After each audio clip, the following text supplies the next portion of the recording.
Yeah, I've discovered every day you're discovering something, right? I mean, there's always something going on, and I really don't, like a lot of people think I stay on this internet stuff. I don't. I do, maybe if I'm lucky, maybe an hour a day, but there's just so much out there. You just have to know where to go to when you go on.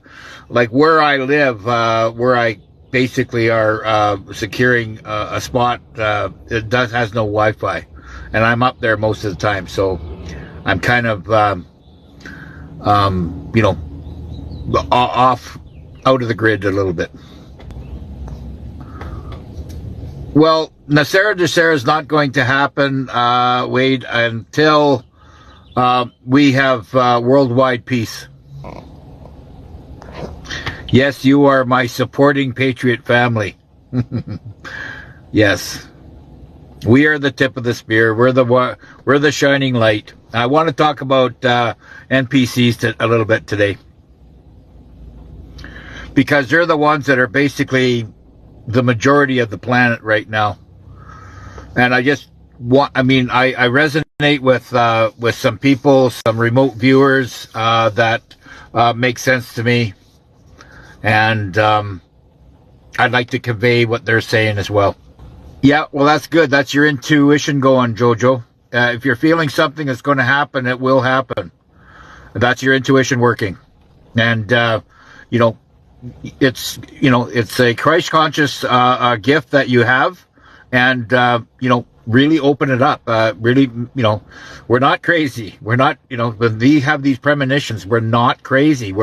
We have a gift that these signals that are given to us, that come into our our realm, I guess, if that's the right word. I know, there's a place up in Japan. There, I don't even think that some of them didn't even ever see a white man up close. But I went up there to build some 2x4 Canadian built homes. Now, Milko Kogan's way past Nagano. Got to take the train over to Nagoya, which is kind of along the coastline a little bit, and then you take this long tram up to Nagano, that's where the Olympics were and all the big ski jumping. It's kind of a mountainous area type thing. And Milko Kogan is kind of in the valley, beyond the valley, so to speak, and it's way out there. So it was very, very traditional. I really enjoyed myself there with that type of because you have different what do you call it? The different not clans, but different dialect, I guess, of people, different types of Japanese speaking. So it was a nice surprise that I thought I knew, Japanese until I went up to there, and that was a whole new dialect. So, yeah. Is it Pam Bondi? Is Pam Bondi out? Interesting. Well, she probably showed her colors, right? But don't forget, everybody, it's a movie, and this movie will, it'll have its twists and turns. It's going to get crazy. Okay, let me talk about the NPCs. Our planet, okay, is full of NPCs. Okay, now that's non-player characters. Non-player characters, I believe they have a soul. Okay, they're just in a different timeline.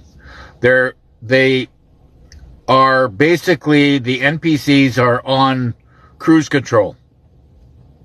They're on cruise control and, are only running enough energy through their mindset or, frequency to follow the rules, do what they're told, and carry on. They're not completely... they have no ambition to read between the lines or have critical thinking. Anything outside the box is a area where they're not comfortable. That's what I believe in NPC. It's not that they don't have a soul. They do. I believe they do. Because we can't have that many on the planet and walk around the way they're walking around. I'll give you a perfect example. I went through McDonald's, and I don't eat their food, but I do like their coffee, okay? So I go in there, I order medium black coffee. Now, you want to mess up the matrix? This is how you mess up the matrix. And I've done this many, many times, and I've done it to different drive-thrus. So when you go up to the drive-thru, you order whatever you want to order. You order a medium like I order a medium coffee. So the medium coffee cost me $1.45, okay? I give them $1.50, and I say, it's okay, keep the change, and I drive forward, right? Because they're accepting the money. So when I drive forward, it completely throws them off. That extra nickel that you place into their hand, they cannot have the concept. That bit of,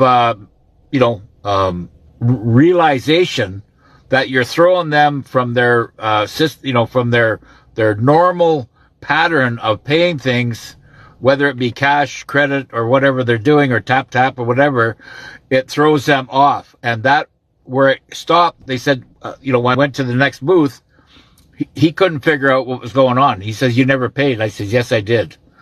And then finally I says, and then he's on the computer. I says, why don't you just go to the other, because I got people behind me. I said, just go and ask the girl, why are you on a computer? Because it's like, 2-3 steps to the next booth. Couldn't figure that out. I couldn't tell him because they closed the door on me, or they closed the window on me. Finally, they opened the window. I says, hey, dude, it's only a coffee. I paid for it already. Finally, she comes in, gives him $1.50. He says $1.45. I said, yeah, I give you $1.50. He says, and he's looking at it. He cannot use the critical thinking. The fact is that I actually give them an extra nickel. You understand what I'm saying? You're throwing them off of their routine, their routine, or their matrix of what they've been programmed to do. That is an NPC. And you're looking at them and they have glaze in their eyes. Like they cannot connect. The fact is that I overpaid them a nickel, and it's okay, do whatever you want with the nickel. You know what I'm saying? This is what's going on. And I'm getting it all over the place.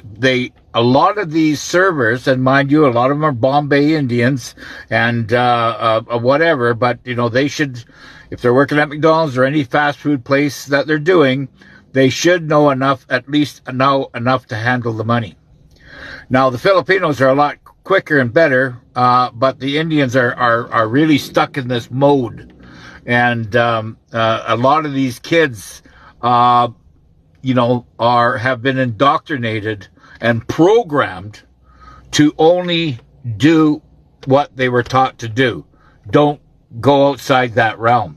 So that's why, doing what I did throws them off, and it just exposes the matrix on how robotic people are becoming. And they're, and I throw the robotics in with the NPCs. They are very robotic. And you will notice that if you're looking, okay? Lots of talk on social about the birth certificate. That's great. So I believe that we're going to need our birth certificates in order to get connected with our QFSs and any type of wealth management that is coming for us to identify. But eventually all that's going to go away. We're going to be using a higher tech card and phone that'll be identifying ourselves through frequency, not a number. Okay. 70% NPCs. Yes. Well, it's very, very clear, Sonia Lee, that we can see this. That is what's going on out there, that, we're having a very, very hard time. I mean, for the second time, the third time, I've only met a younger guy there this morning that has never used a credit card. He's never had a credit card in his life.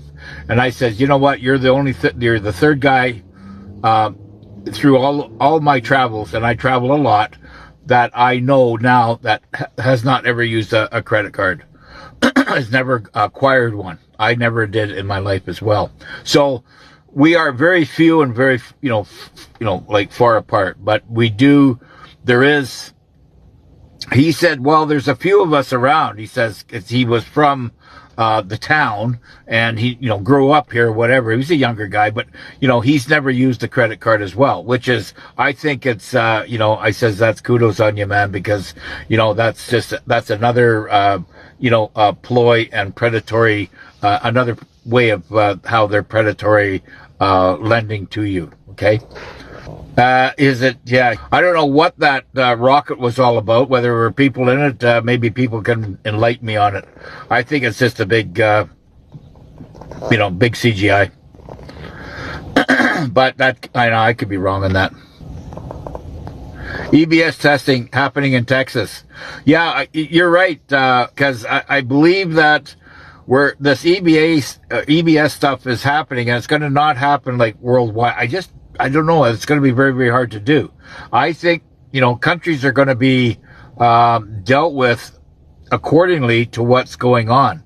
That's why you're seeing the lights going out in Iraq. I believe there's a lot of rest going on there. I believe the lights are going out in Iran as well. I believe we have special forces there. Are they going to be using, we're seeing these big lineups at airports and stuff like this for all these military guys and boots on the ground that maybe could be going into Iran. I don't know if that's going to happen. Maybe. I know that the Iranian people really want, some military help in there to get rid of the dark fleets. Yeah. Listen, we're all in this together. It's all of us together. We're all in this together. We're all family, and we have to leave, crumbs for the people that want to, follow us and pick that stuff up. We are the guiding light. Everybody's not any better than one another. It's some people are waking up faster, and some people are not waking up as fast. And the ones that are, there's a lot of them out there that refuse to wake up. And there's a lot of people that, that are good people, but they don't believe in God. I mean, because there's no connection there. They have no Christ consciousness, or they, we're going to be, it is a real mixed bag of, BS as far as I'm concerned. But we would have never known anything like this here, unless what is being laid out in front of us wasn't done. It had to be done. And that started back in 2020 with the jabroonies. The whole thing about NESARA GESARA, you're saying that it's coming. Yes, it will come, and it will happen as soon as there is peace on earth, which is happening right now. Now, if you have war after war, and it's being financed by the same crew year after year after year, decade after decade after decade, you're going to have the same results, expecting a different result. You're going to end up always in the same quagmire, okay? What our commander is doing is taking out the perpetrators, the warmongers, and the classic banksters that finance all that. That's what Trump is taking out, okay? So when you get rid of them, you get rid of the wars. Simple as that. Nobody, especially the parents of these kids, these brave kids, want their children to go to war in their right mind. And this is what it's all going to stop. We have corruption. And I believe that there is a non-human species. I believe that and I don't want to get into it because I'm probably going to get flagged, but I believe that they're in all those government positions so they can rule the world based on how they see fit. It's never in the best interest of humanity. Never has been. And that is what Trump is trying to change. Exciting to be alive. Yes, it is very, very exciting to be alive right now. We are going through a transition in the universe that will never repeat itself again. at least for another 1,000 years. Well, you know what? That's a really, really good question. And, but I'm going to say that, you know, this thing about the Strait of Hormuz, okay? The Iranian, mullahs have been, using that strait to push all the oil through there and collect millions and millions of dollars every day, for protection to go through that strait. And Trump is,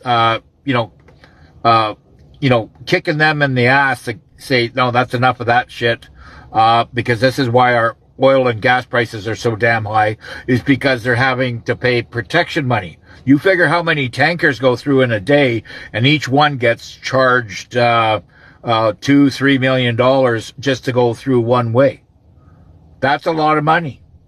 Then that's why the mullahs were doing what they were doing. Or if they're not calling it protection money, then they're calling it insurance policies. Absolute bullshit. That's why all the U.S. Navy ships had gone there, and that's why we're seeing, you know, there's a whole mishmash, of different things going. I mean, it's a big bowl of different soup or the big box of chocolates that's going on in there, and all that over everything is going to get cleaned up. Okay? Once we clean up Iran, you're going to see 80% of all the false flags that are happening in the Middle East and around the world disintegrate. It's just going to disappear. So really, and you're saying, well, is it just the Iranians? Yes, it's not just the Iranians. Who's financing them? It's the Lords of London out of through BP that has all their oil rigs plastered all over Iran, and they're selling it off and they work on trying to create chaos around the world. That's what keeps all the oil prices up. You know, they say, oh, well, we got a ship blowing up over here, a tanker blowing up over there. Okay, well, we got to jack the price up another 35 cents at the pumps, right? I mean, it's just retarded. And it's just a bunch of bullshit. That's all it is. So all these criminal players out there have to be taken out. I'm super excited for the Dong. If you got any news on the Dong, family, let me know so I can report, because I got a little bit of that stuff too. And everybody should be out there hunting that stuff down, hitting all the banks and whatever. I mean, that's a really, really cheap way to get some money fast. You know, at let's just do it through the American dollar. It's like 25,000 Dong for $1. So you do the math. If you get $500 worth, that's a really cheap investment to become a multimillionaire, right? Especially if it's going to go 5-1. Like they're talking right now. I believe this is what I believe. I believe the dinar is going to be $8.5, $9. And I believe that the Vietnamese Dong is going to be $4 to $5, but just based on their, infrastructure and their rare earth minerals that they have possessed in their countries.